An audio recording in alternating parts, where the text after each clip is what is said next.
Gold drops 9%. Ayan, so actually more than 10% pa nga yan, pull back na yan pataas. And yan, as I'm always telling dun sa ating Telegram community na kung gaano siya kabilis tumaas, ganoon din yung pagbagsak niya. So in just one day, history, no, sa buong history ni gold, no, ito yata yung isa sa pinakamalaking pagbagsak in just one day. So tinalo niya pa yung 5% nung end of December, no, yung profit taking by the end of December. So context lang, no, so galing niya siya sa 3.5, no, nag-breakout siya by around September, and then it went up to 4,388. And yun, it goes down, nag-pull back 500, and yun yan, nagulat nga marami, no. So history da 5%, grabe yung pagbagsak kasi from 3.5 all the way to 4,380. So that's a $800 move, and it just went down 500, then akit ulit sa all-time high to retest, and then went down back again, and then from 4,000 all the way to 5,600. So grabe, that's $1,600 in just a few months.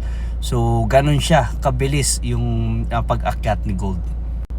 And ito nga yung price action, no? So as you can see, from 5,600 all the way to 4,600, no? So dito, and at the 4-hour time frame, bumagsak siya below the EMA 50, but at the daily time frame, saktong-sakto lang siya sa EMA 50 natin, and it's a critical support zone, no? So if gold drops down below that, and it drops convincingly, so we can see further downside, no? It may go down to 4,500 back again, or the previous all-time high at 4,380. So let's see, but all the fundamental backdrop, no, so bullish pa rin talaga si gold. So it's just that this is a technical correction, profit taking, etc., and temporary dollar upside, no. So merong mga boost with the dollar. So yun yung mga reason kung bakit nga bumagsak ito. So it's inversely correlated with gold, si dollar. So if gold went up or goes up, or there's an upside movement, potential upside movement, then gold may drop. And yun nga, it's really possible because dun sa pagbilis ng pagtaas niya sa 5,600, no. Ayan, so tingnan natin, no. Ayan, so you can see it's not just gold, no. So sinabi ko rin dito with the silver, no, it's an asset na it may surpass gold. So in this time talaga sinurpass niya, no.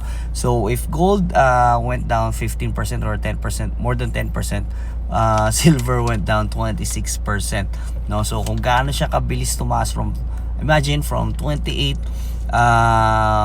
dollars all the way to 120 plus, no. So ganun siya kabilis, and yan, example na lang rin ng pagbagsak niya, and this is just one day. Well, overall, we are still buying, especially na nagkaroon na ng gantong technical correction. So we can expect, so actually it went up by 200 already. So from 4,600 to 4,800 right now.